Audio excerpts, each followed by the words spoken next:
Predictions about AR and VR are coming true a lot faster than I thought. Guess what was just announced by tech startup Sightful? The Spacetop G1, a unique device that is a laptop without a screen. They say it provides a virtual 100-inch workspace that adapts to any environment with just simple sunglasses kind of a device attached to your laptop. It's incredible.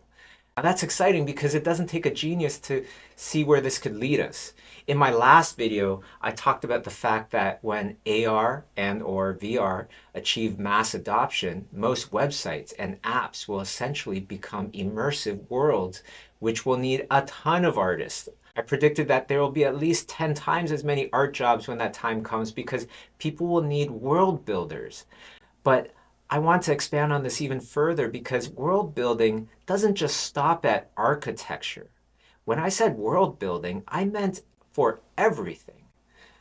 Plants would need to be designed, animals, if there are any in your world, those would need to be designed as well. Heck, even things like fire, clouds, or the sun.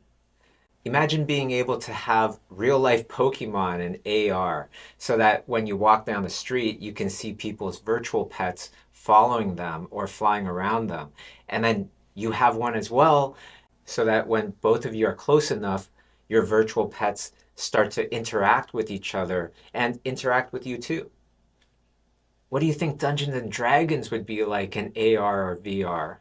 It would be absolutely epic.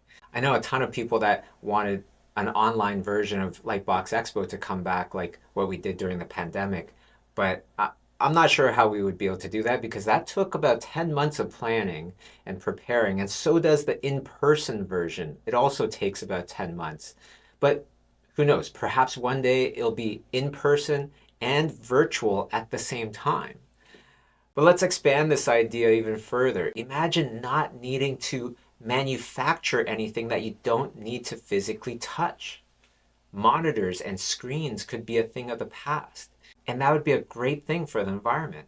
Imagine all the other things that we wouldn't need to have physically manufactured because we can have them virtually.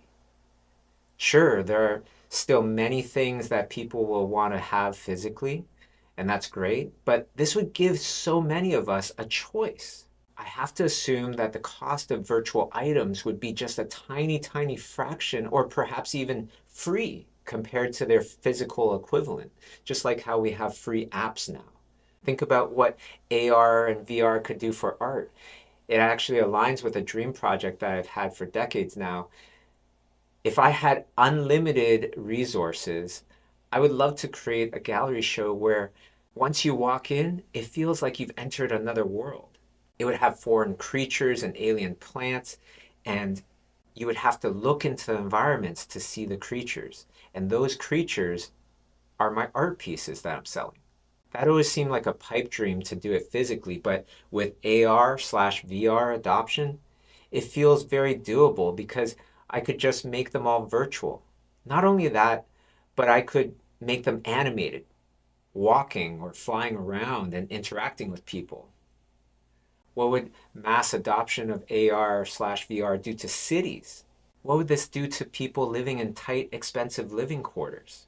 Most people need to live in the places that they live because of the jobs that they have. And when you think about it, most people have a home and then they have a work destination. But if you don't need to physically be at work, but instead interact virtually, people could live wherever they want. The morning commute would be far less and perhaps even eliminate rush hour altogether. Think about how much we would be able to reduce pollution if hardly any of us needed to travel to work anymore. Instead, maybe you just walk into a field, you turn on your stuff, and then the office just forms around you and you get to work outside while still being in your office. How many less parking lots would we need? When you think about big cities, how many business buildings are there that wouldn't need to be there anymore? How many factories are there that are taking up space and creating waste that we wouldn't need to have anymore? The idea of mass adoption of AR and VR for me doesn't just stop at fun video games.